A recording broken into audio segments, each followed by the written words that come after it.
Pessoal, Claro. olha, para vocês ficarem atentos em relação à reação de saponificação, que é uma coisa que tem aparecido muito nas provas, tá?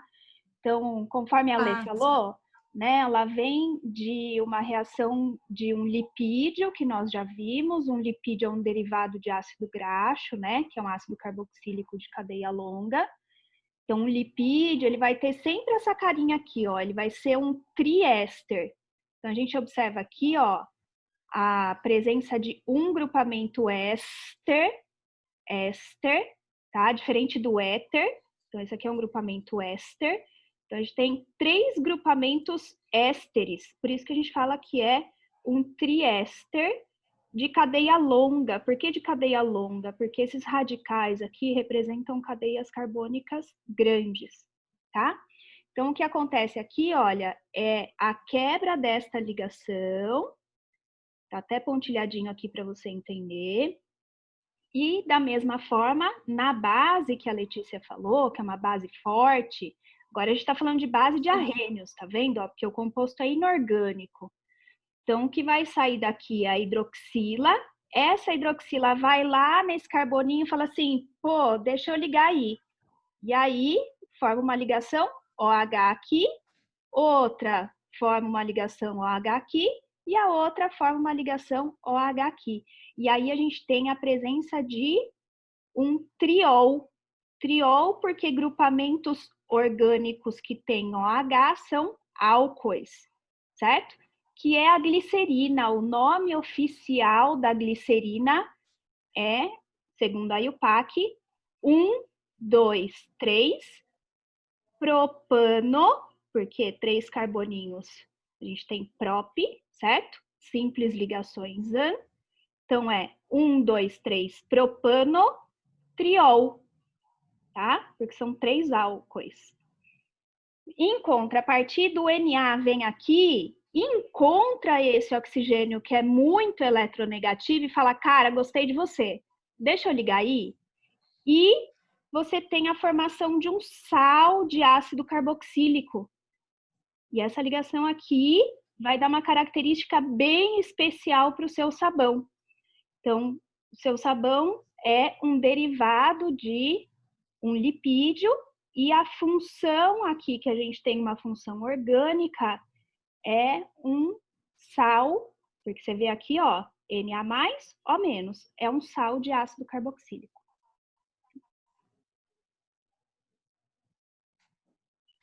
É muito bacana você ter dado essa explicação, Ju, porque agora acredito que o pessoal, daqui para frente, os vestibulandos vão ver A bastante. gente vai interagindo aí para eles. Então, retomando, a família Coronaviridae, né, um nome dificinho, eles são uma família de vírus patogênicos que possui uma camada lipídica que os envolve. O Léo até comentou isso aí com vocês. Essa camada, né, é chamada de envelope e ela tem como a função de protegê-los, né, do ambiente, reconhecer as células hospedeiras que costumam infectar. E aí o sabão, ele se mostra eficaz, né, nesse combate aí, na doença, porque a molécula dele possui a parte hidrofílica, que tem afinidade com a água, e a outra parte hidrofóbica, que prefere se ligar aos óleos, né, e às gorduras. E aí, quando a gente lava as mãos, a parte que é hidrofóbica se liga com o envelope lipídico dos vírus e rompendo essa camada. E assim eles perdem a proteção e são eliminados, né? A água, no caso, arrasta eles. E aí, pode pular mais um slide, Ju? Mais um, por favor. Eu vou tentar explicar de uma outra forma aí, para que vocês consigam entender bem. Então, assim, o segredinho do sabão. O sabão, ele é uma mistura de gordura, água e sal básico. E aí o segredo está nas características de cada extremidade das moléculas de sabão. Ele tem a cabeça e a cauda. Acho que vocês vão ver aí no desenho de cima. Isso aí mesmo. Aí a cabeça, né, é hidrofílica, como eu falei, enquanto a cauda, que é hidrofóbica. E aí, em outras palavras, ela é traída pela cauda de um lado e o óleo e a gordura do outro lado. Então, enquanto você está lavando as mãos, as moléculas de sabão se encontram com a gordura e sua cauda é atraída, e enquanto a cabeça permanece na água. Não sei se está dando para vocês conseguirem entender. Qualquer dúvida, vocês me falam. Então, a força de atração entre a cabeça e a água são tão fortes que levanta a gordura, né, da superfície, de modo que ela é completamente cercada pelas moléculas de sabão, como a gente está vendo aí nesse último desenho da direita. Isso aí. E aí que separa, né, em pedacinhos cada vez menores e são arrastados com a água, né? Mas por que esse processo é tão eficaz contra o vírus e como que causa, como esse vírus que causa a Covid? Esse desenho que tá aí, ele tá em inglês. Eu vou até explicar ele direitinho aqui. Nessa primeira imagem que a gente tem aí da esquerda, que a gente está vendo esses pontinhos vermelhinhos, é o vírus, né? Esses pontinhos vermelhinhos são as proteínas que ajudam a infectar células humanas, e aí, em volta, essa camadinha amarela é o vírus que está envolto da membrana lipídica, né? Que no caso de gordura, que protege o seu material genético. E aí, depois, como eu expliquei, né?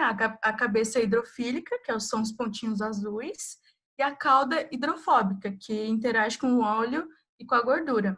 Aí, no caso, essas pontilhadinhas escondinhas são as moléculas de sabão.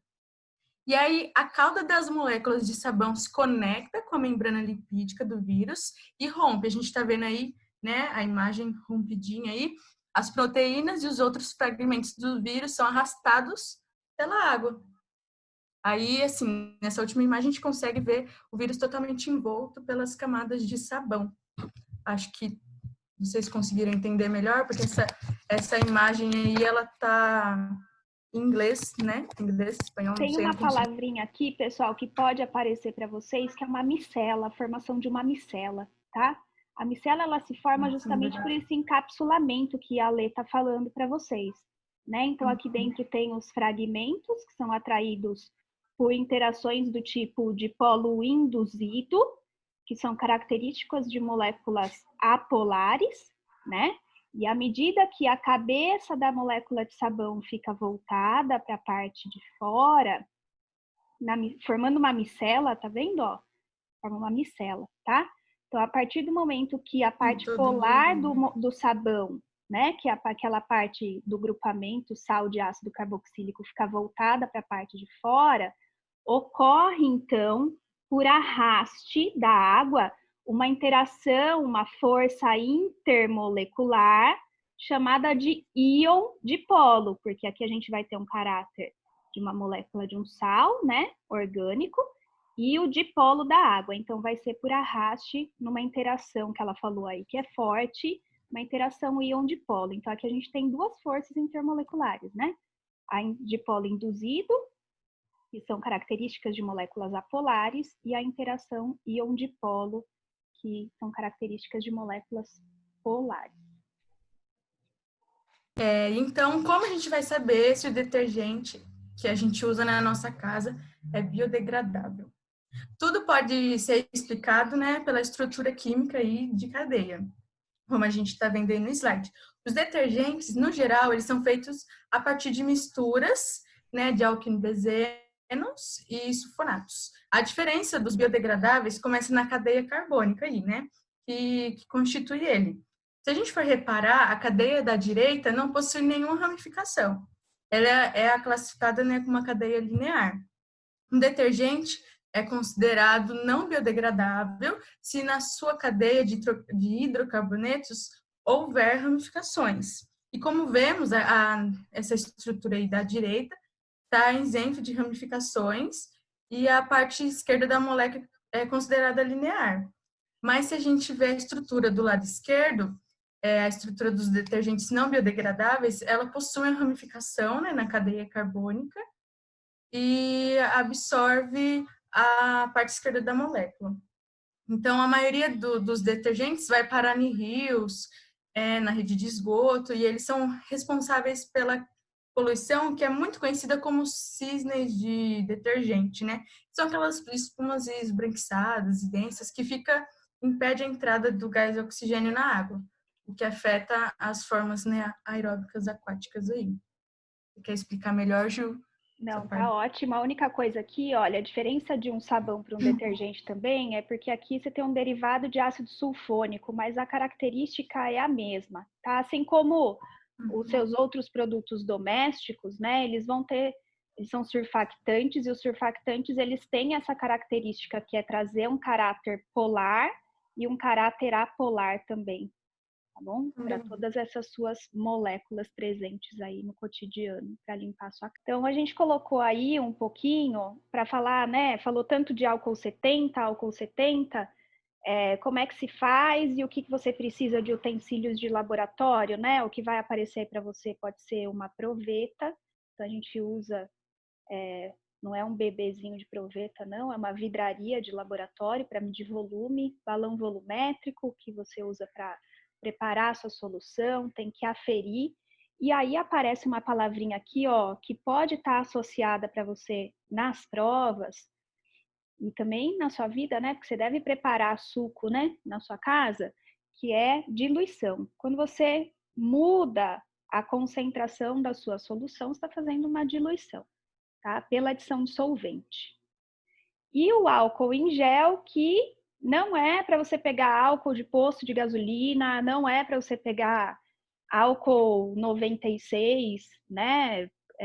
Aliás, 96 nem vende mais no mercado por conta do risco de queimaduras, mas ele tem todo um preparo e precisa ser em ambiente estéreo, tá? Então tem todo um procedimento que precisa ser seguido, por isso você precisa tomar cuidado. A galera saiu fazendo álcool gel de tudo, né? Até saiu aí algumas notícias relacionadas a desinformações, né? E quando a gente vai falar, por exemplo, de álcool em si, né, precisa tomar cuidado, principalmente nesse momento aí, para que você não aumente o risco de contaminação, ao invés de você estar ajudando, né? Já que a gente falou da palavrinha de soluções, né? Existem muitas coisas em relação a cálculos que podem aparecer na sua prova. Então, aqui a gente apareceu com algumas formulinhas para vocês relembrarem, que isso daqui também já foi visto, né, em algumas das aulas. Mas o importante dessas concentrações aí, principalmente, é sacar a unidade. Né? Você sacando a unidade, você consegue saber o que você tem que fazer na fórmula. Então, não precisa ficar decorando um monte de fórmula por aí, não, desde que você saiba trabalhar com a unidade, né? E aí, só para você entender um pouquinho melhor, né?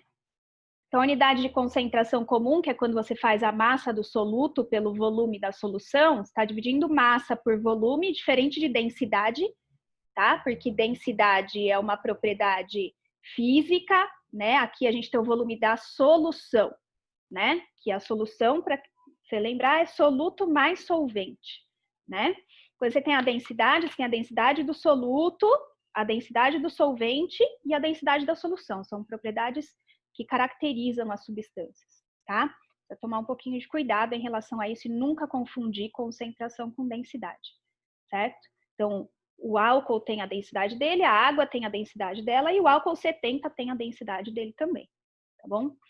Dá para transformar essa concentração comum em concentração em mol por litro, desde que você comece a considerar a quantidade de matéria, né? E a quantidade de matéria vem do número de mol.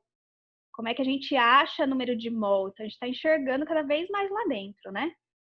Mas lá dentro daquelas corzinhas ali, né? Então, a gente está em número de mol, a gente tem a massa física, que é em gramas, do soluto, e a massa molar, que é aquele dado que a gente tira lá da tabela periódica. A gente faz E- sobre E- vezes V. E aí tem título, né? Título é representado por porcentagem. E aí que eu queria que vocês tivessem uma sacada, né? Por quê? Bebida alcoólica, não ia falar, viu, Matheus, mas vou falar. Bebida alcoólica é medida em graus GL, que é uma porcentagem em volume. Então, a hora que tá lá, sei lá, não vou falar a porcentagem, né, de vodka e cerveja, enfim. Ela é medida em uma porcentagem que é em volume. E nós acabamos de falar de densidade, ou seja, O que eu vejo em porcentagem em volume não é a mesma porcentagem em massa. Então, quando eu estou falando de porcentagem, eu estou falando ou de uma porcentagem volume-volume ou de uma porcentagem volume-massa. Mas existe uma outra unidade que está aparecendo muito aí, né? Se vocês olharem no álcool gel de vocês, deve estar escrito INPM, Instituto Nacional de Pesos e Medidas.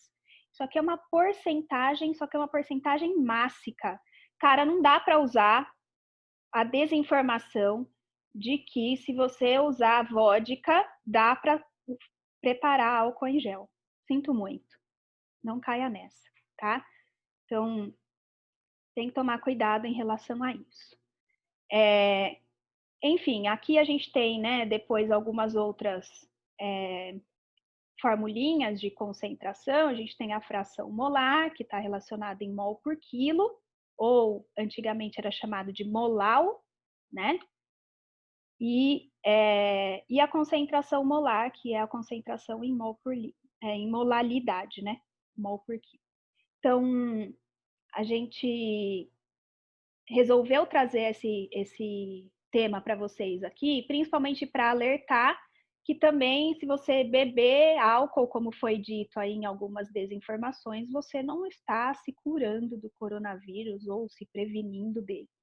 Tá? Então, fica atento às unidades, né? A gente tem a concentração comum em grama por litro, concentração molar em mol por litro, título que é em porcentagem, a densidade que pode ser em grama por ml, ml é a mesma coisa que centímetro cúbico, ou em grama por litro, a concentração molar, que é em mol por quilo, e a fração molar, que a fração molar não tem unidade, né? Fração molar você vai dividir uma pela outra, você está fazendo a parte pelo todo, e a mesma unidade você não tem unidade, certo? E aqui, depois isso remete a muitos outros conceitos aí de química.